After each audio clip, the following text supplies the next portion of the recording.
అబ్బో ఇక్కడ కేజీ చీరలు కొంటే అర కేజీ చీరలు ఫ్రీ అంట. మంగళ్య షాపింగ్ మాల్ కేజీల్లో సేల్, టన్నుల్లో ఆనందం. రాష్ట్ర ప్రజలు సంతోషంగా ఉండటాన్ని వైసీపీ జీర్ణించుకోలేకపోతోందని విమర్శించారు మంత్రి నారాయణ. డీఎస్సీపై అనవసర రాద్ధాంతం చేస్తోందని ఆగ్రహం వ్యక్తం చేశారు.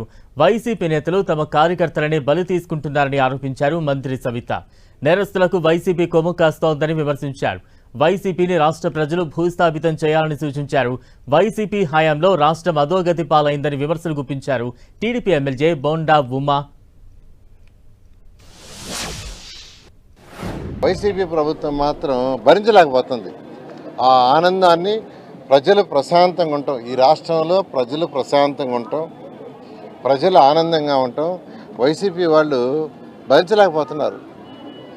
భోగాపురం ఎయిర్పోర్ట్ మనం ఓపెన్ చేశారు. ప్రభుత్వం ఏదైనా ఒక మంచి పని చేసినప్పుడు, ఎన్డీఏ ప్రభుత్వం ఏదైనా ఎప్పుడైనా ఒక మంచి పని చేస్తే వెంటనే ప్రజలు ఆనందంగా ఉండకూడదని ఆనందాన్ని పోగొట్టడానికి ఒక సైకో మెంటాలిటీతో ఏదో ఒకటి తెస్తుంటారు.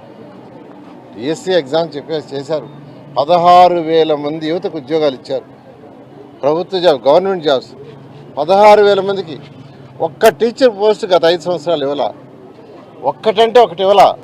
చంపిన వాడినేమో పిల్లవాడు, మరి చనిపోయిన వ్యక్తికి 44 సంవత్సరాలు అయిపోయింది, ఇంకేముంది జీవితం అంటున్నారు. మరి అవినాష్ రెడ్డి గారి జీవితం ఎంత, వయసు ఎంత, జగన్మోహన్ రెడ్డి గారి వయసు ఎంత, రాంబాబు గారి వయసు ఎంత, జోగి రమేష్ గారి బాబు వయసు ఎంత? అంటే మీరు కుర్చీల్లో కూర్చోవడానికి మాత్రం వయసు కావాలి. మా బీసీల బిడ్డ, బలుగు బలహీన వర్గాలు ఈరోజు ఒక దానయ్య యాదవ్ చనిపోతే 6 కుటుంబాన్ని పరామర్శించకుండా మరి జగన్మోహన్ రెడ్డి గారు ఎవరైతే చంపారో వారిని పరామర్శిస్తున్నారో అంటే ఒక్కసారి బడుగు బలహీన వర్గాలు కూడా ఆలోచించవలసిందిగా కూడా కోరుకుంటున్నాను. అంతేకాకుండా మరి పల్నాడు జిల్లాలో పెంటపాళ్ళ ప్రకటనలో సింగయ్య ఆయన కార్యకర్త ఆయన కారు కిందే బలి తీసుకుంటే కనీసం హాస్పిటల్కి కూడా తీసుకెళ్లాలనే ఆలోచన అంటే ఏ విధంగా ఉందో, ఆయన కుర్చీ బాగుండాలి, ఆయన కుర్చీ కావాలనే ఉద్దేశమే తప్ప మరి సింగయ్య వారి కార్యకర్త అనే విషయం మరొక్కసారి కూడా మీకు తెలియజేస్తున్నాం. నేను రౌడీని, నా వెనకాల 10 మంది రౌడీ షీటర్లు ఉన్నారు, నేనేదో పీకుతానంటే తోలు తీస్తాను రే రత్తిపోకొడిగా. అరే పొట్టిన నీకు కూడా చెప్తున్నా ఎల్లంపల్లిగా, వీళ్ళ వల్ల ఇవాళ ప్రశాంతమైనటువంటి నియోజకవర్గం డిస్టర్బ్ అవుతుంది.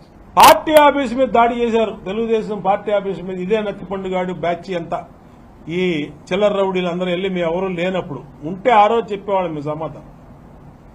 తర్వాత నేను వెళ్ళి చెప్పా, రండి నా కొడుకులారా, ఇక్కడే ఉన్నాను, ఇక్కడే ఉంటాను, ఇక్కడ కూడా ఇక్కడే ఉన్నాడు, 48 అవర్స్ ఉంటాం ఇక్కడ మేము.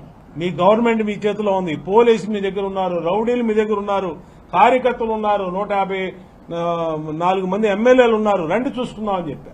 ఒక్కటి రాలా.